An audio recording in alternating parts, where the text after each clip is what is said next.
glória. Deus abençoe, meu amigo. Assim diz a palavra do Senhor, meus irmãos. E ao anjo da igreja que está em Laodiceia escreve: isto diz o Amém, a testemunha fiel e verdadeira, o princípio da criação de Deus.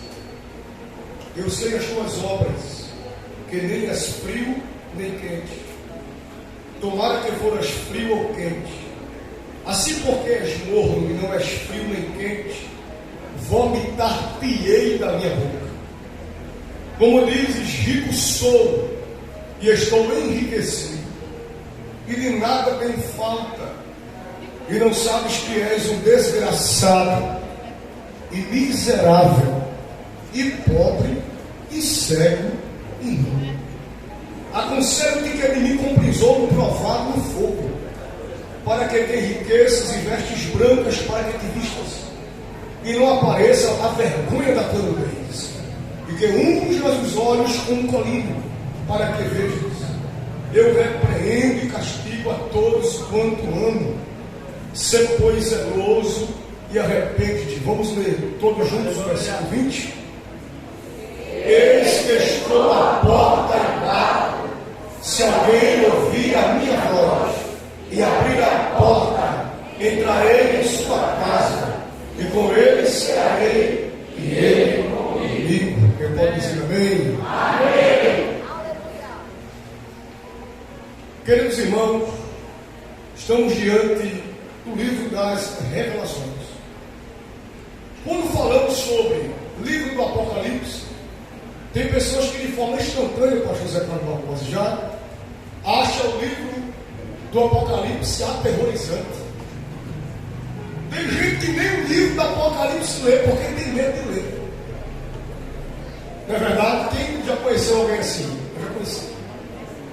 E quando o pregador abre a Bíblia para pregar sobre o livro do Apocalipse, a primeira coisa que alguém diz: meu Deus, tanta coisa para falar, e vai falar justo no livro que eu não gosto de ouvir a mensagem. Eu tenho medo de ouvir sobre o Apocalipse. Mas eu quero desconfigurar alguns pensamentos errôneos que nós temos sobre o livro do Apocalipse. Até porque o livro do Apocalipse é o livro que trata da vitória da igreja. Então nós temos que entender e ter mais familiaridade com este livro. Quando meditamos, queridos, no livro do Apocalipse, eu quero ser bem tranquilo nesta tarde, porque de noite ainda estaremos aqui comparando com vocês, mas eu quero esmiuçar um pouco sobre o contexto do livro, propósito. Quando meditamos sobre o livro do Apocalipse, nós estamos diante de uma narrativa bíblica que foi escrita em meados do ano 90 a 96 depois de Cristo. João, o apóstolo do amor, é o autor deste livro. O livro do Apocalipse ele vai tratar da consumação do conflito dos séculos. Repita comigo após mim, por favor: a consumação do conflito dos séculos. Quando meditamos sobre o livro do Apocalipse, percebemos que o Apocalipse é o único livro do Novo Testamento. Ele é singular entre os demais. Por quê, irmão Carlos? Porque ele é ao mesmo tempo uma revelação do futuro, uma profecia e um conjunto de 7 cartas. O livro do Apocalipse ele é uma revelação divina quanto à natureza do seu conteúdo. Ele é uma profecia quanto à sua mensagem e uma epístola aos seus destinatários. Nós percebemos que o livro do Apocalipse ele também vai retratar circunstâncias do reinado de Domiciano. Jovens, para você ter ideia, Domiciano, quando governava o Império Romano, na época em que João está escrevendo este livro, ele estabeleceu um decreto. Que decreto, irmão Carlos? O decreto estabelecido pelo Império na época foi: todos deveriam adorar o imperador como sendo o único Senhor de Deus. Ou seja, Domiciano estava dizendo o seguinte: a nenhum outro Deus adorarás a não ser a minha pessoa. E todos nós somos conhecedores que os crentes em Jesus, firmados em Jesus, eles não aceitam dubiedade na adoração. Eles não negociam o princípio da entrega. Então Domiciano exige que todos o adorem.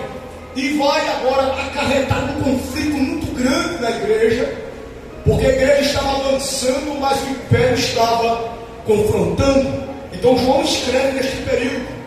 O período da carta é um pouco turbulento, porque foi escrito num período que os crentes enfrentavam grande perseguição social, perseguição religiosa, massacres aconteciam, a igreja estava sendo afrontada. Mas eu quero liberar a palavra e eu acredito que você vai dar glória. Por mais que os impérios da época afrontassem a igreja nunca deixou de crescer. Por isso que nós estamos reunidos nesta tarde aqui, tributando honra e glória para o único que é digno de glória, de honra e adoração. Se você veio para cá neste propósito, adore a Deus nesta tarde. O livro do Apocalipse é o livro da vitória da igreja, porém é um livro de dificuldade na sua compreensão. Em alguns momentos, quem nunca de nós sentiu dificuldade, né? Quando a gente estava lendo o livro do Apocalipse? Pergunta para alguém aí, você já teve dificuldade quando leu o livro do Apocalipse? Pergunta aí, interage, você já teve dificuldade quando leu o livro do Apocalipse? Todos nós já tivemos dificuldade. Interessante que eu estava estudando Paul vai Barclay, ele vai escrever da seguinte maneira. Quem foi Barclay, irmão Cláudio? Mas bem pensado. Barclay ele foi um escritor e professor e pastor da igreja da Escócia. Na época, quando ele estava meditando no livro do Apocalipse, ele diz o seguinte, que o Apocalipse para ele era notoriamente o livro mais difícil do Novo Testamento. Agora você percebe um professor, pastor, escritor, dizendo que o livro do Apocalipse é o livro mais difícil de sua compreensão. Porque o livro do Apocalipse ele traz muitas simbologias e analogias. E ele diz isto. Um certo escritor falando sobre o livro do Apocalipse, ele diz que o Apocalipse é ao mesmo tempo, acredito que vocês vão concordar comigo, o livro mais respeitado, o mais incompreendido e o mais negligenciado dos escritos do Novo Testamento. Quando fala do livro do Apocalipse, todo mundo treme, porque tem uma mensagem pesada, sim ou não? Sim ou não? Sim. Porém, nós lemos ele pouco. Ou seja, aí está o negligenciar da leitura do livro do Apocalipse. John Wesley, certa vez escrevendo sobre o Apocalipse, ele vai chamar a atenção para nós, que nós devemos preservar o livro do Apocalipse em sua leitura, dos capítulos de abertura, dos capítulos que desenvolvem o discorrer do assunto e a conclusão, porque tudo isto engloba o triunfo e a glória do Messias. John Wesley incentivava os seus leitores para que eles lessem o livro do Apocalipse. E vale salientar que no período ele entrou numa crise, porque ele lia e não conseguia entender, até o momento que Deus o orientou e fez ele compreender o que o texto dizia. O que é que eu entendo? Deus abre o nosso entendimento para compreender os textos bíblicos. Você que tem certa dificuldade em compreender o livro do Apocalipse, ou certa dificuldade para compreender outros textos bíblicos, eu queria fazer agora um desafio com você. Peça para Deus abrir seu entendimento para a compreensão. Nesta tarde, Deus está traindo o nosso entendimento para que Ele inculque em nossa mente a necessidade de pedirmos a Deus compreensão daquilo que a gente lê. Sabe por que tem muita gente errando? Porque lê e não compreende aquilo que lê. Tem muita gente errando porque ouve e não compreende aquilo que ouve. Então, nesta tarde, é tarde de Deus nos comunicar para que a gente absorva e viva aquilo que nós estamos lendo, ouvindo, para que o nome dele seja glorificado através das nossas ações. Diga amém por isso. Você vai compreender textos que você nunca entendeu. Deus vai abrir o seu entendimento. Olha, quando lemos a carta ou as cartas, há uma pergunta muito interessante. Eu tinha essa pergunta. Aonde era a localidade dessas cidades ou dessas cartas que foram direcionadas? Diga comigo, Turquia. Mais forte. Mais forte. Hoje a localidade é a Turquia. Naquele ambiente geográfico estavam estabelecidas as 7 igrejas da Ásia Menor. Quem eram os 7 Espíritos de Deus? Os 7 Espíritos de Deus trata e se remete ao Espírito Santo como demonstração da sua perfeição e da sua obra aplicada às 7 igrejas. Então Deus envia o Espírito de forma perfeita para tratar com a intimidade de cada igreja. Então a primeira coisa que quando eu estava lendo Melk. Eu me alegrei, pastor Paulo, é que Deus conhece a intimidade de cada um. Deus conhece a intimidade de cada um. Deus envia o Espírito para demonstrar a sua perfeição, porém o seu cuidado. Deus cuida do seu povo. As 7 estrelas representam os pastores das igrejas. E agora nós iremos entrar no contexto da temática do congresso. Eu tenho muito cuidado de pregar e pedir a Deus orientação para fluir o entendimento do texto da temática do congresso. Amém? Amém. Daqui a pouco Jesus vai derramar uma graça aqui e você vai dar lugar com força. Vamos mastigando. Amém? Capítulo 3, ele trata da quinta carta à igreja de Sardes. Capítulo 3 fala da sexta carta à igreja de Filadélfia, se você puder deixar a Bíblia aberta. Capítulo 3 também vai tratar sobre a última carta. Qual é a carta? A 7ª carta que é a igreja de Laodiceia. Não tem como eu pregar sobre a igreja de Laodiceia se você não entender aonde era esta igreja, onde estava estabelecida. Se você quiser anotar, aproveite para anotar. A igreja de Laodiceia, para você ter ideia, era a cidade, ela estava localizada na cidade mais opulenta das 7 que havia na Ásia Menor. Ou seja, a cidade mais opulenta em termos de grandeza, mercado, era a igreja de Laodiceia. Esta igreja estava estabelecida ali. Mas tarde, a igreja de Laodiceia, ou a cidade de Laodiceia, ela era conhecida por quê? Ela era conhecida porque dentro daquela cidade havia uma banca industrial, havia manufatura de lã e havia uma escola de medicina. Repita comigo, na igreja de Laodiceia, havia uma banca industrial, manufatura de lã e uma escola de medicina. Agora imagine uma cidade que tem um mercado avantajado. Logo, se uma cidade tem um mercado produtivo, o povo que habita naquela cidade, em sua maioria, tem uma condição econômica superior às demais localidades. Sim ou não? Porque existe oportunidade empregatícia, oportunidade de mercado, de circulação de mercadoria. Então havia uma grande circulação de mercadoria dentro da cidade de Laodiceia. Mas o interessante de tudo isso, que aquela escola de medicina produzia um medicamento que o próprio Cristo, ele tratou de forma detalhada para aplicar para aquela igreja. Eles produziam remédio para os olhos. Dentro da cidade de Laodiceia existia uma escola de medicina que produzia medicamento para a vista, para os olhos. Vá mastigando aí, daqui a pouco a gente vai aplicar. Estou sentindo graça. Percebemos que nesta cidade ela sempre teve um grande problema. Qual era o grande problema da igreja da cidade de Laodiceia? Me pergunta, qual era o grande problema? Olhe para cá. Se a cidade tinha manufatura de lã, se a cidade tinha uma grande indústria, se a cidade tinha um mercado avantajado, qual era o problema dessa cidade? O problema da cidade de Laodiceia, Irlanda, era o seguinte: a questão da transposição de água. A igreja de Laodiceia, a cidade de Laodiceia, tinha dificuldades com a questão da transposição de água. Então o que é que aconteceu? Em determinado momento, aquela cidade ela teve um grande problema com o fornecimento de água. O que é que eles fizeram? Eles construíram um aqueduto. O que é um aqueduto, irmãos? São canais subterrâneos para transportar água para demais localidades. Qual é o problema nisso? Não tem nenhum tipo de problema. Isso aí é engenharia. Porém, o grande problema não estava na encanação. O grande problema estava como a água chegava. Os comentaristas chegam a dizer que por este aqueduto ter um grande comprimento de extensão, a água que saía nos canais e nos mananciais quente, num determinado momento, chegava na cidade de Laodiceia morna. Diga comigo, a água que sai quente, chegava morna.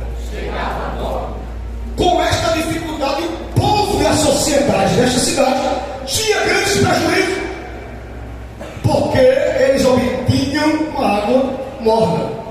Com isso, nós iremos agora aplicar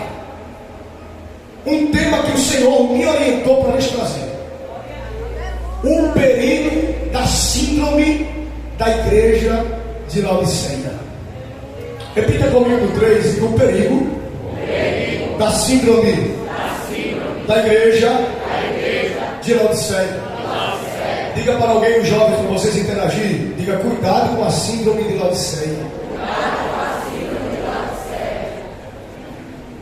Os comentaristas chegam a dizer que Laodiceia foi comparada à água morna por ser insípida e desfrutuosa.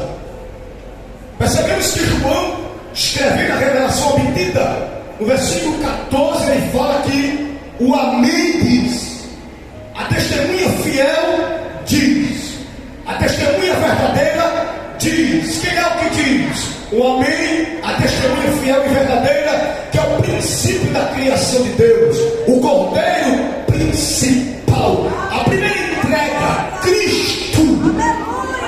Jesus tem zelo pelo seu povo.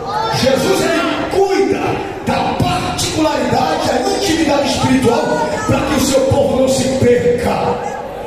Versículo 15: eu sei as tuas obras. Sabe o que Cristo está dizendo através da primeira parte do versículo 15? Eu estou vendo tudo, você não se esconde de mim. Você pode se esconder do pastor Zé Paulo, você pode se esconder do pastor Zé Carlos Barbosa, você pode se esconder de Melk, você pode se esconder do seu pai, da sua irmã, do seu marido, da sua esposa, do seu filho, da sua filha. Você pode se esconder do agente de missões, mas você não se esconde diante do dono que contempla todas as coisas. Tudo está nu diante de Deus, tudo está transparente diante de Deus, tudo está visível diante de Deus. Primeira coisa, não tem que se esconder. Porque tem pessoas que dizem assim: já que ninguém está vendo, eu vou fazer. Já que ninguém consegue me alcançar aqui, eu fui para esta cidade aqui, ninguém viu, está tudo em ordem. Eu volto para a congregação, vou tomar ceia, participo do conjunto, vou cooperar na evangelização. O que importa é que ninguém viu. Meu amigo, tu se esquecesse que há uma janela grande do céu aberto, né? O céu está te vendo, o céu, ele olha, você é bem detalhado. Deus vê quando você pensa, Deus vê quando você projeta, Deus vê quando você faz a ligação, Deus vê quando você conversa, Deus vê quando você flerta, Deus vê quando você marca o horário, Deus vê quando você marca a data, Deus vê a roupa que tu está usando, Deus vê até o perfume que tu colocou, Deus viu o sandália que tu pôs nos pés, Deus viu o horário que tu saiu de casa, o segundo, o milésimo de segundo, a hora, o turno, e ainda a gente tenta se esconder de Deus. Mas essa tarde aqui, primeiramente com respeito à orientação divina aos demais pastores, mas ao texto que lhe foi confiado para pregar, Deus manda dizer para alguém: você se escondeu de mim até hoje, pensando que eu não estava vendo, pensando que eu não estava contemplando, mas eu quero dizer a você: eu vi o que você fez, eu vi o que você falou, eu vi o que você aceitou, eu vi o que você bebeu, eu vi o que você provou, e o céu está dizendo: eu sei a tua obra.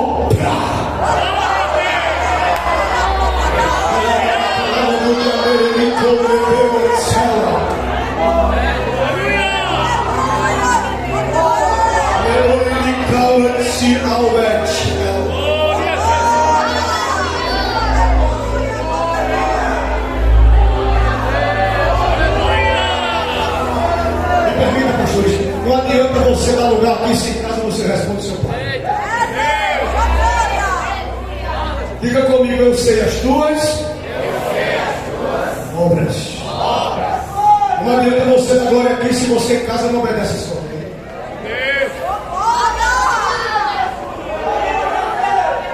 Não adianta você usar o púlpito para pregar se você não vive o que você.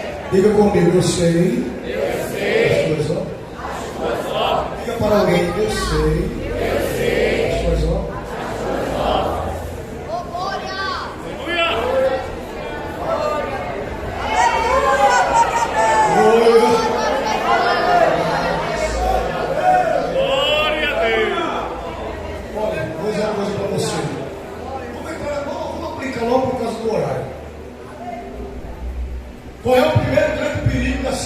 Laodiceia.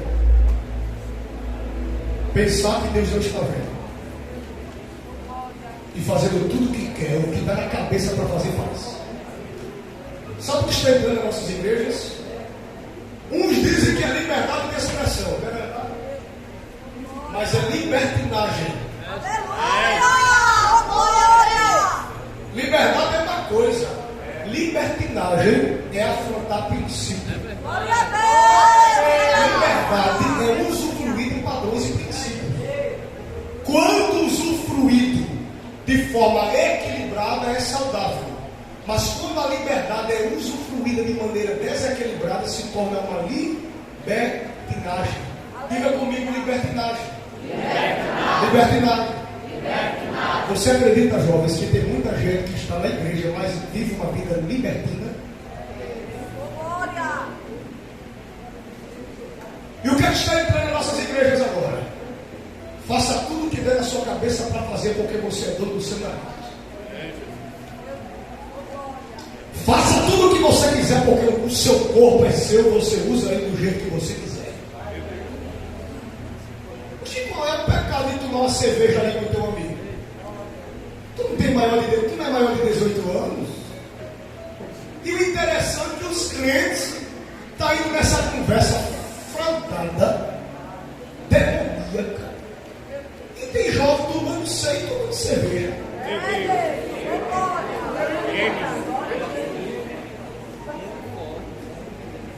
Cantando no conjunto de Exu. Aí você diz, eu nem te conheço.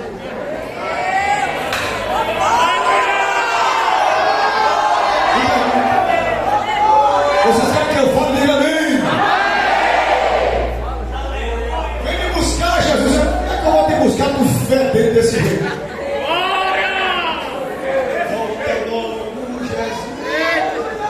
Meu coração lá dentro, diga isso não, porque tu tem que fazer aquele negócio com eles.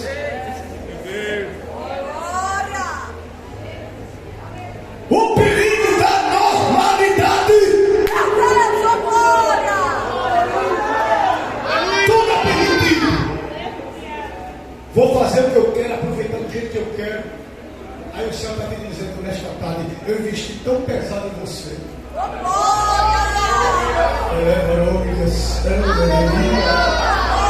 Liberei sobre ti os meus tesouros. Liberei sobre ti os dons espirituais. Porque tu negligencia tanto a tua intimidade. Deus está dizendo para alguém nesta tarde aqui que chegou aqui com a cabeça virada. A cabeça assim, assim, assim. Eu vou dizer porque Deus me mostra. Vamos pegar uma linha de estudo. Pessoas com a mente virada. Sabe qual é o perigo da igreja de Laodiceia? Pensar que Deus não vê nada e que pode tudo. Diz para alguém aí, você não pode tudo. Se você tiver coragem, você vai dizer mais uma vez, diga, você não pode tudo. Você é crente, você tem como, viu?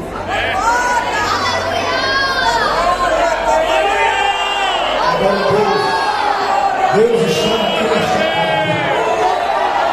Reclama sobre ele,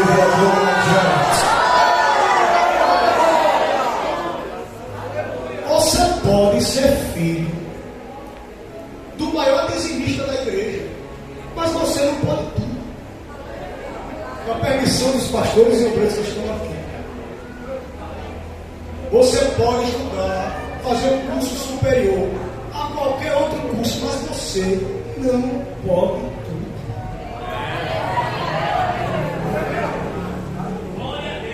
Porque tem alguém que diz assim: eu tenho o direito de fazer, porque meu pai é o dizimista, minha mãe é a dirigente do ciclo de oração, meu pai é agente de missões da igreja.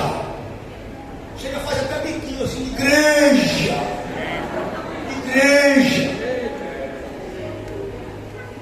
Aí é que tu tinha abençoado e ser mais santo para honrar o nome, o ministério do teu pai, o ministério da tua mãe, a chamada que Deus confiou ao teu pai. Jovens, vai no estudo para a mocidade, eu tenho que pregar assim. Porque se tu faz o que faz desse jeito, sem responsabilidade, respeitando a chamada que o teu pai tem, tu estás sendo instrumento do diabo para sujar o ministério do teu pai. Aí tu pensa que Deus vai cobrar teu pai? Não, por quê? Porque ele disse: não faça. Ele lhe orientou, ele disse: ande por aqui, não faça assim, faça assim. Eu invisto, você quer estudar? Eu lhe dou um curso, eu invisto, mas não vá por esse caminho, não faça isso não, rapaz. Eu tenho um futuro para lhe dar, eu tenho condições, eu quero lhe dar. Aí o camarada disse: não, mas eu quero viver assim, eu quero fazer assim. Tu pensa que Deus vai curar teu pai? Vai curar de você. Eu sei as tuas obras.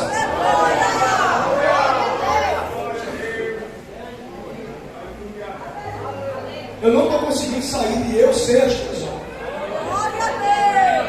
O que são obras? São ações. Existem dois tipos de ações, jovens. Primeiro tipo de ações, ações saudáveis. Diga comigo, ações saudáveis. Ações saudáveis. Segundo tipo de ação, ação prejudicial. Ação prejudicial. Diga ação saudável. Ação saudável. Ação prejudicial. Ação prejudicial. Mas as obras que Deus está vendo, que Cristo está vendo na igreja de Laodiceia, não são obras saudáveis. São obras prejudiciais. As obras prejudiciais que estão acontecendo dentro da igreja de Laodiceia estão prejudicando ela mesma. Porque o que você faz, você prejudica você mesmo. Você que está se apartando de Deus e pensa que está perto dos pés, quando na verdade você está aprisionado nas garras do diabo. Tem pessoas que pensam que estão nos pés de Jesus, mas já perdeu a intimidade e a comunhão há muito tempo e estão presos nos pés do diabo. Você sabia disso? Porque vive uma vida de libertinagem. Vamos para a Bíblia? Aí a gente vai entrar no contexto. Quem se lembra das águas de Laodiceia? Quem lembra? Levanta a mão. A água ela saía quente e chegava morna. Saía quente e chegava morna. Como é que você está?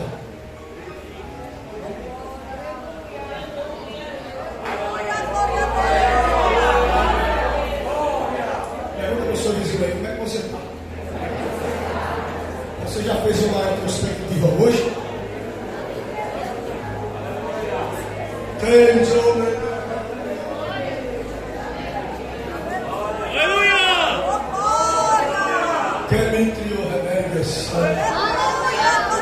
Mas o céu está dizendo para a igreja de Laodiceia assim: olha, eu sei as tuas obras, que você nem é frio e nem é quente. Agora, há um detalhe aqui. Por que Jesus escrevendo, mandando João escrever, diz assim: tomara que fosses frio ou fosse quente. Aí um certo comentarista diz assim o seguinte: o ser quente é ter a ousadia de combater. É determinado comentarista. E o ser frio é ter a aptidão de defender. Tem gente que nem confronta o pecado e nem defende o princípio. Tem gente que nem é quente e nem é frio. Ele não tem partido, ele não tem lado. São os famosos crentes que estão em cima do muro. E sabe o que está acontecendo com a minha geração? Sabe, Jean? É que a maioria está em cima do muro. Sabe por que está em cima do muro? Porque está desnorteado por tanta proposta, tanta coisa. Você ouve o pastor pregar a doutrina, quando chega em casa e pega o celular, é uma proposta de cá, uma proposta de lá, uma proposta de cá, uma proposta de lá, uma proposta de cá, uma proposta de lá. O direito está fraudado, porque o direito brasileiro está fraudado, não apenas o nacional, como o mundial. Estão quebrando princípios para estabelecer padrões ante Deus. Tudo que acontece que envolva o sagrado, ética, moral, é confrontado, abafado, sufocado, para que os princípios anticristos sejam edificados, homologados, aprovados e legalizados. Olha, é um perigo hoje a gente tocar em certos assuntos proibidos. É um perigo. Teve um pastor agora recentemente que pregou Bíblia e foi processado. Usou a Bíblia e as Escrituras e foi processado. Vocês não estão percebendo que a Bíblia está tentando sufocar os profetas? E a gente empurrando com a barriga. Está tudo normal. Está tudo em ordem. Vou viver a vida do jeito que está. Vou usufruir do jeito que está. E o sistema, tu pensa que o diabo brinca de ser diabo. Tu estás exaltando o mal. Eu não estou exaltando, eu estou dizendo a você que as estratégias que ele está usando está calando profetas por pregarem a verdade e a gente está deixando para lá.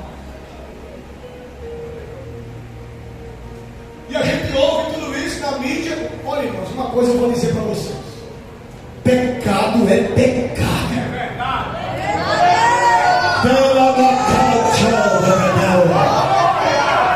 Erro é erro, pecado é pecado.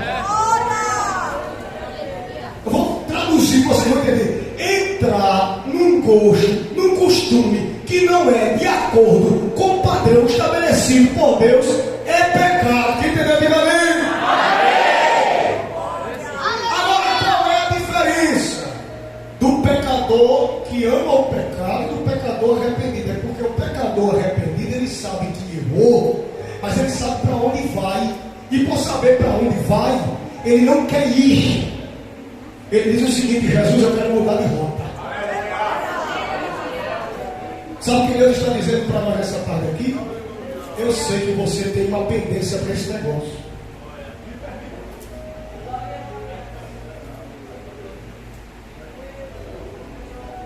E você fica lutando, mas às vezes você alimenta, né?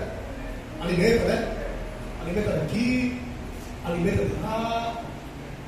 Aí olha assim, para um lado, olhando para o outro, dentro do quarto, está tudo normal, o resultado, ninguém está vendo. Se engana tu. O céu está dizendo para ti assim: eu estou entristecido com isso.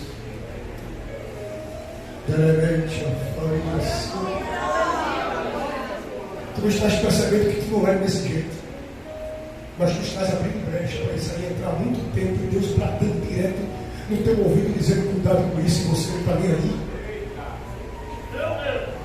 Irmãos, eu estou cansado de ver jovens que tem talento dentro da casa de Deus, que tem qualidade, o camarada é formado, sabe falar bem, a menina sabe falar bem, sabe organizar um congresso, sabe organizar uma festa, ela sabe apresentar os visitantes, ele sabe tratar o povo.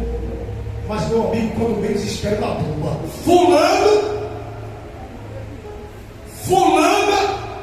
e você fica: meu Jesus de Nazaré, o que está acontecendo com a relação da gente?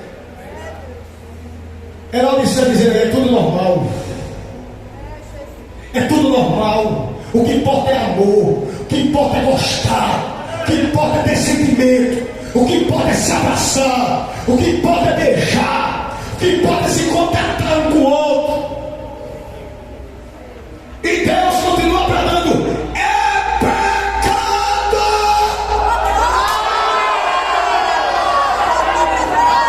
Que não fala com a palavra, com a Bíblia. Levante a mão e adore a Deus, que vê as nossas obras.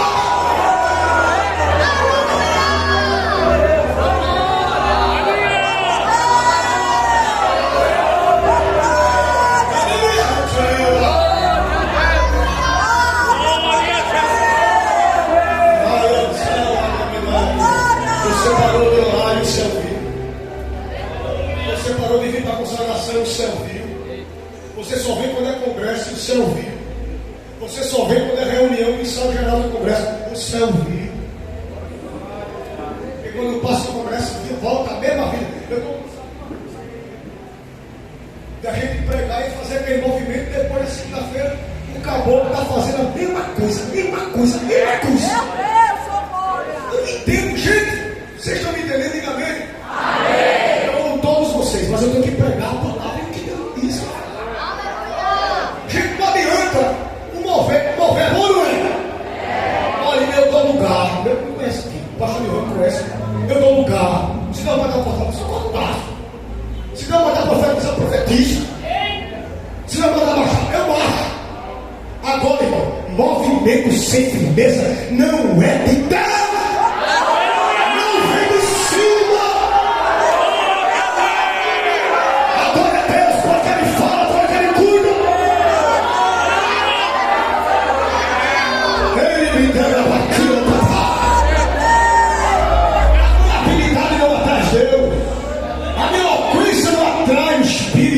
A minha forma de falar, a minha oratória, o meu conhecimento teológico, acadêmico, não atrai a presença.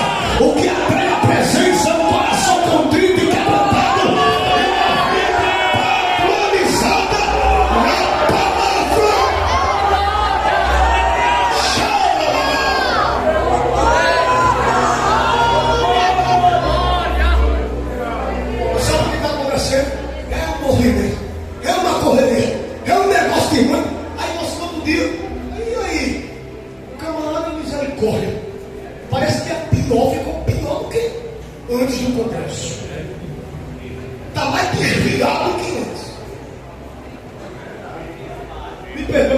outros, mas é verdade.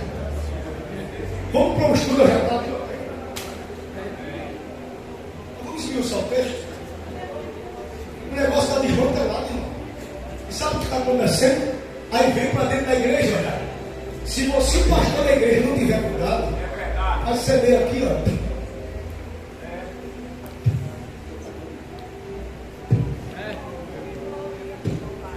E o conjunto aí?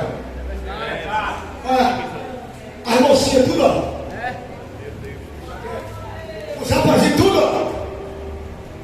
Estão percebendo o que está acontecendo? Muda o jeito, a fala, aperta a mão, não tem firmeza.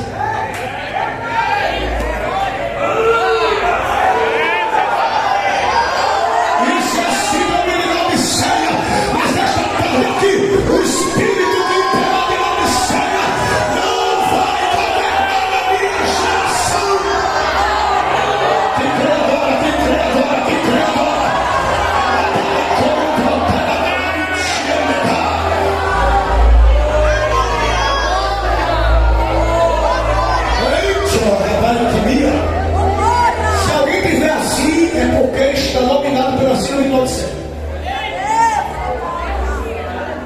e tem gente que ainda ouve o pregador pregar, pouco importa, deixa ele gritar, rasgar a garganta dele. Eu gosto e problema dele. Eu faço e vou fazer. Vai pro inferno. Vai pro inferno. A porta do céu é estreita e crente redondo desmantará, levado o sol no reino. Por toda a filosofia e doutrina, não entra, não entra, não entra, não entra, não entra.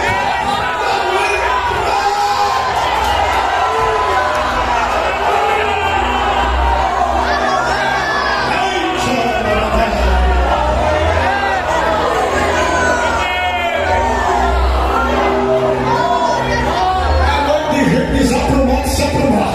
É tarde de gente torto se abrir, endireitar, se arretar. Vai ouvindo aí, porque tem gente que vai se arretar. Tome vergonha, tome jeito. Você é crente. Aí você vai falar com o cidadão, Pai do Senhor.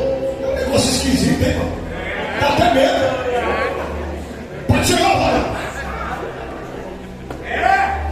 A moça tem um jeito diferente, esquisito. Não tem aquele jeito de moça. Está sendo gravado, então eu vou ter que vigiar. Mas estão entendendo? Olha, Jesus lhe fez uma moça. Cadê a moça? Levanta a mão, moça. Jesus lhe fez moça para você contrair matrimônio com um homem. E eu vou liberar a palavra que Deus vai lhe dar um monte de vergonha de respeito. Que vai levar em respeitar. Deus vai lhe dar. Agora não se embaraça com a síndrome de Laodiceia que eu vou ter que entrar por bem nesse negócio. Cadê os rapazes? Cadê os caras baixos? Tem gente que não levanta misericórdia. Jesus vai lhe dar uma esposa. Jesus lhe fez homem. Para você ter um matrimônio com uma esposa digna. Os varões já baixaram a mão. Quando eu estava solteiro, o pastor pregava, Deus vai me dar um casamento, eu fazia assim, ó.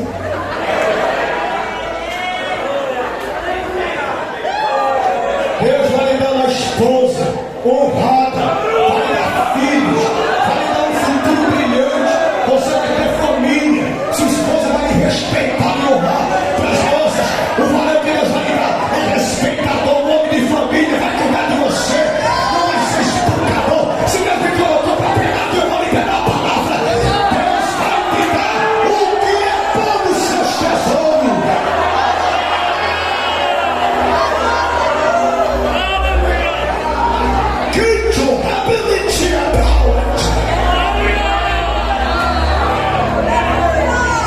Deixa a síndrome de Laodiceia para lá. Faça assim comigo, olha. Vou deixar para lá, faça assim comigo. Deixa para lá. Deve me gostou, eu fiz assim. Olha lá. Você está querendo que Deus fazer para você, olha? Deixe a síndrome de Laodiceia. Pode puxar.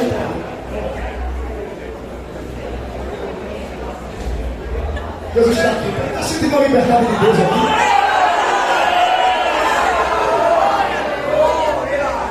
Como jeito. Eu vou dizer uma coisa. A síndrome de Laodiceia é tão complicada que você fala com os jovens. Eu vou usar uma linguagem porque é para jovem, é verdade? Você fala com os rapazes e usar uma linguagem esquisita. E aí, boy? É assim, não é? Mano. Parece mais um alfinho. Síndrome de Laodiceia. Eu estou de volta dentro da igreja. Eu sou do tempo que o pessoal falava assim: a paz do Senhor, irmão José Antônio. Dizia o primeiro e o segundo nome. A paz do Senhor, irmão João Miguel. A paz do Senhor, irmão Carlos Início. Boa tarde, bom dia, boa noite. Tudo bem? Como é que está a família? Está tudo em ordem? Mas até a linguagem dos crentes que diz que vai para o céu mudou. A linguagem de crente é diferente da linguagem de Laodiceia. A linguagem da igreja que vai ser arrebatada é diferente da linguagem do sistema da síndrome de Laodiceia. Jovem com palavrão na boca e depois falando de línguas estranhas. Não é línguas estranhas, é mentira, é falsidade, é hipocrisia. Com pornografia na boca dizer que é santo é mentira, é hipocrisia, é falsidade. Escolher um tema difícil, né? Pesado, né?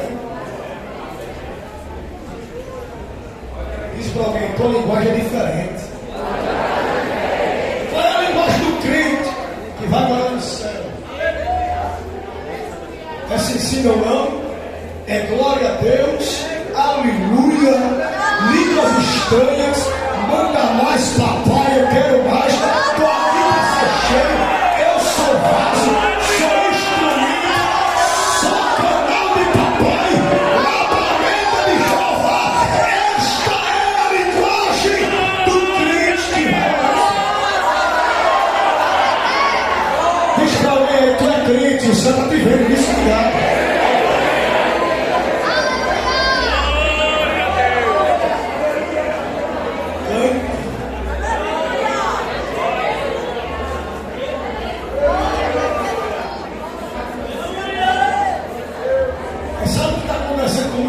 Foi esse rapaz que eu já estava esse homem. Sabe quando está conversando com muitos crentes? Olha para cá. Ele começa a ver, né? Tem gente que está aqui assim, escuta só. Começou bem, olha. Glória, evangelismo, escola bíblica. Vou para o Congresso do Céu, ouvir papai falar. É para paquerar, não é para papai falar. Ele ia com o propósito de ouvir Deus falar. Mas sabe o que está acontecendo? Tem gente que está aqui, ó, que foi esfriando. Ele nem é frio e nem crente, ele ficou morro. Aí eu vou entrar num ponto que tem muita coisa para falar, mas eu não quero ser extensivo. A mornidão espiritual fala da ociosidade. É quando a gente se acostuma. Tem gente acostumada a ser crente. Deixa a Bíblia, é 5 horas, senão para José Paulo me chama para cá. Tem gente acostumada a ser crente. Sabe qual é o crente acostumado a ser crente? Diga comigo, crente religioso. Crente religioso. Tudo em doutrina, está lá. Sobre palavra. Louvor. O céu desceu neste lugar. Acabou a minha, acabou a mensagem. Pai do Senhor, chega em casa, volta do mesmo jeito. Ele acostumou com a igreja, ele se acostumou com o pastor. Se acostumou com a dirigente dele, ele não tem tempo de nada mais. Ah, o pastor gosta de mim, vou fazer isso aqui porque se eu quiser, eu vou lá, pô pastor, me ajude, pensando que o pastor brinca com as coisas espirituais. Aí o caboclo, quando recebe uma cajadada na cabeça, eu vou desviar. Eu quero ver Daldice, como se tivesse dando, pastor, ele está dando para o céu. O que tu dá, o que tu semeia na terra, é para o dono da obra. A primeira coisa que faz é que o cabo sem vergonha e faz, eu vou segurar. Eu vou segurar dizer tudo. Eu vou pegar mais tarde, sabe que vem gente, meu Deus. Eu vou segurar. Aí o céu está dizendo, vou me desviar. Tu vai se desvia para tu ver a tua queda. Aí depois chega o pastor. Me perdoe. Eu quero voltar ao rumo. Aí o diabo é tão sujo que você vai ter que ser disciplinado. Vai passar meses sem cooperar na igreja. Por causa de uma aventura lá fora que você abriu brecha e quis fazer, porque você disse que tinha capacidade, que tinha maior habilidade. Eu estou dizendo para você, eu não te fiz para isso. Eu não quero você morrer. Sabe o que Deus quer da gente nesses últimos dias? É que sejamos fervorosos para defender os nossos princípios. Quando alguém na faculdade for feliz dos seus princípios, você diga não. Tenha ousadia para defender os princípios que Deus estabeleceu pela palavra. Tem gente que tem vergonha de dizer que é crente na universidade, no trabalho, onde congrega. Muitas das vezes é pentecostal, mas fora é frio, parece um pinguim ambulante. Não tem testemunho de um crente espiritual, porque não defende aquilo que lhe abraça. Sabe qual é o perigo da igreja de Laodiceia? Ela brinca com o pecado e não se preocupa com as consequências. Diga comigo, ela brinca com o pecado e não se preocupa com as consequências. Agora você vai olhar para mim e eu vou fazer um gesto. Mas o céu, ela está vendo.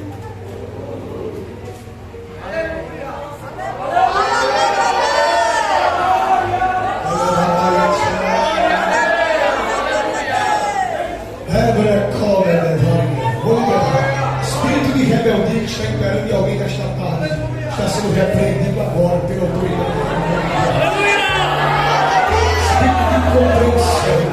Espírito de autossuficiência que está batendo no peito e está dizendo que está fazendo o que quer, está gerando problema dentro de casa, e Jesus está repreendido nesta tarde. Como espírito de autossuficiência, Deus está nos dizendo aqui hoje a tarde de limpeza para que eu mexa. Hoje é tarde de tratamento para que a natura libere sobre vocês. Se vocês estivessem entendendo o que o Senhor estava dizendo, vocês estavam mais fervorosos e vivos glorificando, porque o Pai está dizendo: eu não aceito a igreja morta, eu não aceito a igreja dividida, eu não aceito a igreja adulterada, eu não aceito a igreja falsificada, eu não aceito a igreja suja, eu não aceito a igreja mentirosa, eu não aceito a igreja hipócrita, eu aceito a igreja santa, santa, santa, santa, e faz parte da igreja santa.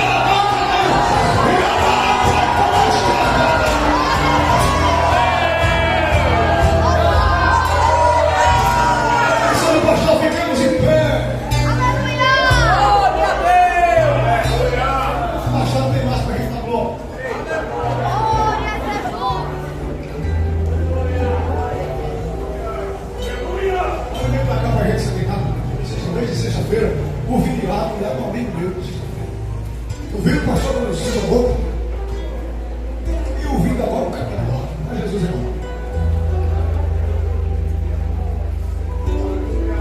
Todos nós estamos aqui com um propósito só: de entrar pelas portas.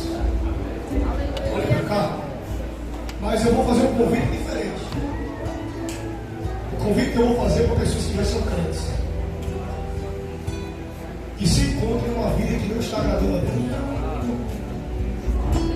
Você está aqui nesta tarde e Deus está dizendo para mim me comunicar: eu quero você de volta.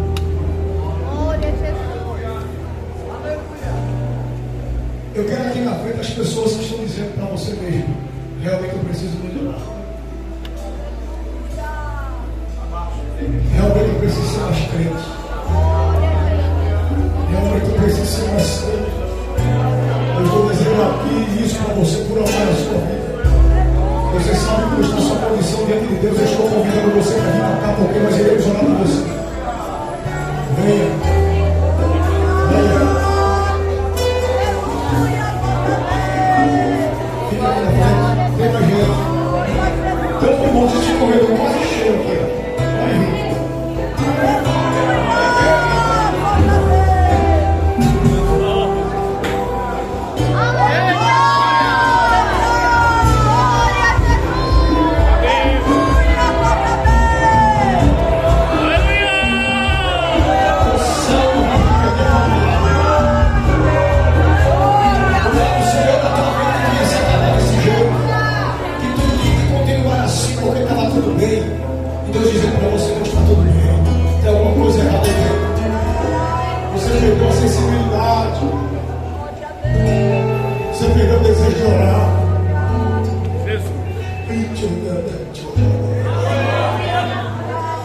perdi o desejo de cantar. Você está tão preso com as coisas de fora que você perdeu o desejo de ler a Bíblia. Eu estou dizendo para você, você não pode ser dominado pela síndrome de Odisseia. Glória. Você é meu, você é minha.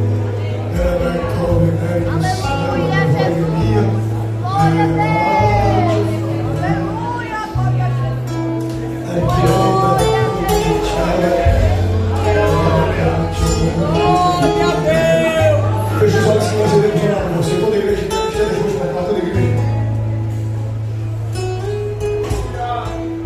Feche os olhos.